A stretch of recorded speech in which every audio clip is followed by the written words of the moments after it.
Hello दोस्तों, नमस्कार। एक बार फिर से स्वागत है आपका चाणक्य ग्रुप ऑफ इकोनॉमिक्स में।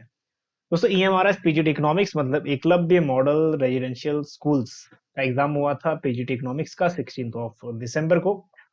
बहुत कमेंट्स आ रहे थे कि कट ऑफ एनालिसिस करो। तो कट ऑफ एनालिसिस होता है जब हमारे पास एग्जैक्ट नंबर्स ऑफ स्टूडेंट पता हो, लेवल ऑफ डिफिकल्टी पता हो, और इसीलिए हमने पोल कंडक्ट किया था और पूछा था उसमें कि आपकी रेंज क्या है मार्क्स की, जिसके बेसिस पे हम ये तय कर पाए कि कट ऑफ क्या जाएगा। ठीक है। सो एक बात पहले से ही थोड़ा सा माइंड में उठा लीजिए कि कौन कौन से क्राइटेरिया हैं जिसकी बेसिस पे हम लोगों ने थोड़ा सा तय किया है कि इतनी कट ऑफ जा सकती है। नंबर वन, ये देखिए कि 130 क्वेश्चन थे।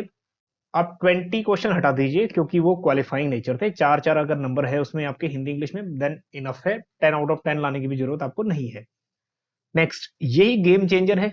मींस कि आपका ये अगर क्योंकि बहुत सारे कैंडिडेट ऐसे हैं जिनके 3.25 वगैरह कुछ भी बन रहे हैं, 3 बन रहे हैं या 3 से नीचे हैं, बहुत दुख होता है यार। अगर आपका पेपर 2 अच्छा गया है और जनरल पेपर अच्छा गया है लेकिन ये क्वालिफाइंग नेचर वाला आपका रहता है तो बड़ी प्रॉब्लम है, क्योंकि हिंदी और इंग्लिश दोनों ही क्वालिफाई करना है। तो इसलिए उन बच्चों को तो अब उम्मीद बिल्कुल छोड़ देनी चाहिए जिन बच्चों का ये 4 से नीचे है, क्योंकि इसमें ठीक है, जो 3.75 भी है वो थोड़ा सा अब लगा सकते हो कि होप थोड़ा बहुत हो, एक दो क्वेश्चन अगर कुछ ऐसा हो जाए।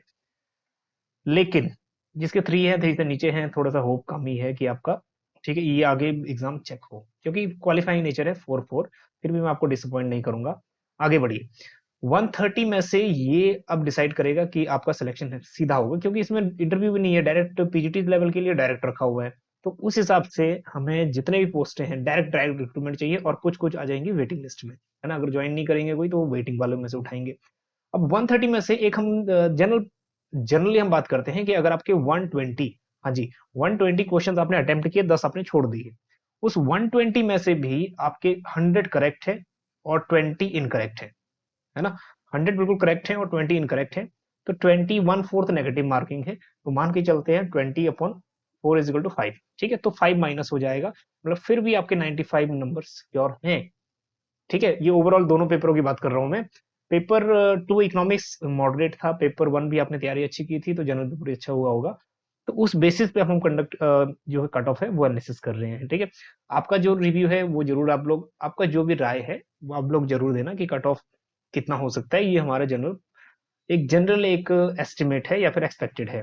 देखो, ये हम इकोनॉमिक्स की अगर हम बात करें तो इकोनॉमिक्स में 161 टोटल पोस्ट है, 66 अनरिजर्व है, एंड सो ऑन। ठीक है, इनमें ज्यादा हम लोग डिटेल नहीं करते, सिर्फ हमें ये देखना था कि नंबर ऑफ सीट्स कितनी है। नंबर ऑफ सीट कितनी है? 161। अब आगे बढ़ते हैं। 161 में से ये गेम चेंजर रहेगा अगेन, जो अनरिजर्व है, क्योंकि अनरिजर्व कैटेगरी डजंट मीन कि ये जनरल कैटेगरी के लिए है। अगर अनरिजर्व में ये जितने भी कैटेगरीज हैं बाकी, ये भी अनरिजर्व की सीट ले सकते हैं। और मान के चलो कि अगर अनरिजर्व जितने भी कैंडिडेट्स ये स्कोर अटेन करते हैं जो यूआर की कैटेगरी में कट ऑफ है, तो जाहिर सी बात है, ठीक है, ये जो कैटेगरीज है इनको फायदा हो जाएगा और ये इसकी सीट ले सकते हैं। और जितने भी कैटेगरी वाइज सीट है वो तो पक्की है ही है ना। तो कैटेगरी में रहने से फायदा ये हो जाता है कि आपकी जो जनरल की सीटें हैं ये भी आपके पास हैं, और जो उस कैटेगरी से है पर्टिकुलर वो भी आप ही के पास है। ठीक है, सपोज 66 और ईडब्ल्यू एस है 16, तो ईडब्ल्यू एस वालों के पास मौका कितना है? 66 + 16, मतलब कि 82 पोस्ट का। सिमिलरली इनमें ये प्लस करते रहो, उतनी पोस्ट मतलब लोकल जो एसटी कम्युनिटी है उनके लिए सबसे अच्छा चांस है, क्योंकि 161 पोस्ट है। ठीक है, अगर नहीं बचेंगे तो कुछ कुछ पोस्टें हमारी ओएच, ठीक है, और हैंडीकैप्ड वगैरह अलग अलग कैटेगरीज उसमें भी रिजर्व है। अब आगे बात करते हैं। आगे पोल कंडक्ट जो किया था वो आपके जो एक्सपेक्टेड मार्क्स बन रहे थे, ये पोल हालांकि 80% तक ही हम लोग इन पर रिलाई कर सकते हैं, लेकिन दोनों में ही रिजल्ट हमें सेम देखने को मिले। ज्यादातर जो मेजोरिटी है 70 to 84 वाला जो रेंज है वो मेजोरिटी है यहाँ भी, और यहाँ भी देखो मेजोरिटी यही है पोल में, है ना। अब आगे देखते हैं कट ऑफ एनालिसिस। देखो, कट ऑफ जितना आप नीचे नीचे जाने की वो कर रहे हैं ना बात की, नीचे 60 पे जाएगी, 70 पे जाएगी, भाई साहब ऐसा नहीं है। इंटरव्यू में 1/3 स्टूडेंट चूज होता है, लेकिन यहाँ पे 1/3 नहीं होना है। यहाँ पे एक सीट पे एक ही कैंडिडेट चूज होना है ना। पहले क्या होता है, एक सीट के लिए 3 कैंडिडेट चूज होते थे, 1 2 3। तो इसीलिए कट ऑफ 3 मल्टीपल कहने का मतलब 3 मल्टीपल कैंडिडेट बुलाए जाते थे। लेकिन इस बार एक सीट के लिए एक ही कैंडिडेट बुलाना है, तो कट ऑफ इतना लोअर जाने के चांस नहीं है। इस बात को माइंड में थोड़ा बना लेना कि लोअर जाने के चांसेस नहीं है।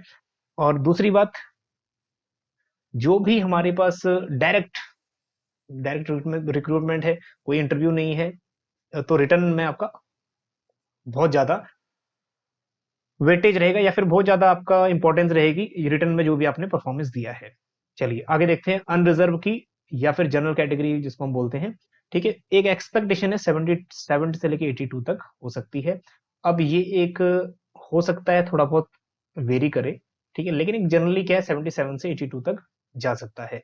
अब बात यह है कि इससे नीचे आना बहुत मुश्किल है, कट ऑफ है ना। इसके नीचे आने का मतलब ये है कि आपने बहुत ज्यादा मिस्टेक्स करी फिर भी आप जनरल में, ठीक है, फाइट कर गए, लेकिन उम्मीद यह है कि 77 से अबव ही रहने के चांसेस है। नेक्स्ट ईडब्ल्यूएस कैटेगरी, ईडब्ल्यूएस के बाद थोड़ा फायदा ये है 16 अपनी पोस्टें भी हैं, बाकी जो अनरिजर्व है 66 वो भी है, तो अब कट ऑफ थोड़ा सा लो जा सकती है 72 टू 75 तक।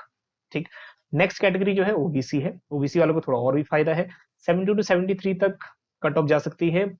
अब ये जनरली क्या है, ये कट ऑफ आपका रिटर्न बेस्ड है, इंटरव्यू है नहीं, तो इसमें बढ़िया बात यह है कि जिन बच्चों का कट ऑफ से ऊपर है थोड़ा सा बी पॉजिटिव है ना। Next SC, SC schedule caste के लिए 65 टू 68 तक जा सकता है कट ऑफ, और लास्ट में बचा एसटी। और बेसिकली क्या है, शेड्यूल ट्राइबल्स के लिए अपॉर्चुनिटीज बहुत ज्यादा है क्योंकि 161 पोस्ट में से मैक्सिमम सीटें, ठीक है, आप लोग कवर कर सकते हैं। अगर आप अच्छे मार्क्स लाते हैं तो आप किसमें अनरिजर्व कैटेगरी में लाई करेंगे, तो 61 टू 64 तक लाई, या फिर ये वेरी कर सकता है आपका कट ऑफ, है ना। कट ऑफ मतलब टोटल जो सब्जेक्ट, टोटल जो कैटेगरीज हैं इनमें आप लोग चेक कर लेना कि आपकी कैटेगरी कौन सी है और किस कैटेगरी में आप लाइक कर रहे हो।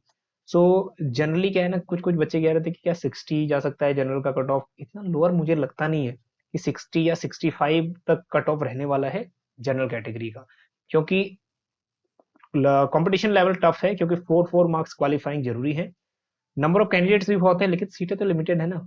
सीटें क्या है ना, 66 सीटें ही हैं सिर्फ अनरिजर्व के लिए, उसमें भी जो अदर कैटेगरीज हैं वो इस सीट को, ठीक है, ले सकते हैं अगर उतने मार्क्स कट ऑफ में आते हैं अनरिजर्व के। कहने वाली बात यह है कि पूरा अनएक्सपेक्टेड है कि कितना कट ऑफ जा सकता है, क्योंकि इस टाइप का ईएमआरएस एग्जाम पहली बार कंडक्ट कर रहा है, और उम्मीद रहेगी कि आपके एग्जाम्स जो नंबर है आपके इससे प्लस ही हो, है ना। अगर 5 प्लस, इससे +5 या +10 है, फिर आप मैक्सिमम अब ये मान के चलो कि आपका सिलेक्शन बिल्कुल तय है। लेकिन फिर भी 23 और 24 का लास्ट एग्जाम है, और 24 दिसंबर को, उसके बाद एक हफ्ता और मिला के चलो, ठीक है, जनवरी फर्स्ट वीक में कुछ ना कुछ रिजल्ट इसका देखने को हमें मिल सकता है। ठीक, तो ये एक जनरल हमारा एक एक्सपेक्टेशन था कि ये हमारा इसकी पीजीटी इकोनॉमिक्स कट ऑफ ये हो सकती है, ठीक है। बाकी आपका क्या राय है एक बार कमेंट जरूर करिएगा कि कट ऑफ इससे ऊपर जाएगा, इससे लो रहेगा, या फिर आपको भी यही लगता है कि इतना रह सकता है। चलिए, शॉर्ट वीडियो में यही इन्फॉर्मेशन देनी थी आपकी, क्योंकि आप एग्जाम देके आए हो, आप डिफरेंट डिफरेंट सोर्सेज से एग्जाम चेक कर रहे हो अपने मार्क्स, और मुझे पता है कि एक एग्जाम को क्वालिफाई करने के लिए अगर आपको उम्मीद है या सिलेक्ट होने के चांसेस हैं, तो क्यूरियोसिटी बहुत ज्यादा बढ़ जाती है ना। जगह जगह से आप डिफरेंट डिफरेंट सोर्सेज से आप पता करोगे आपके मार्क्स कहाँ तक लाई कर रहे हैं, मार्क्स कट ऑफ कितना हो सकता है, ठीक है। जब तक रिजल्ट नहीं आता तब तक ये आपकी क्यूरियोसिटी बनी रहेगी, मुझे पता है। चलिए, इस वीडियो में इतना ही, नेक्स्ट में डिस्कस करेंगे कोई एक टॉपिक इकोनॉमिक्स से रिलेटेड, तब तक के लिए बने रहिएगा चाणक्य ग्रुप ऑफ इकोनॉमिक्स के साथ।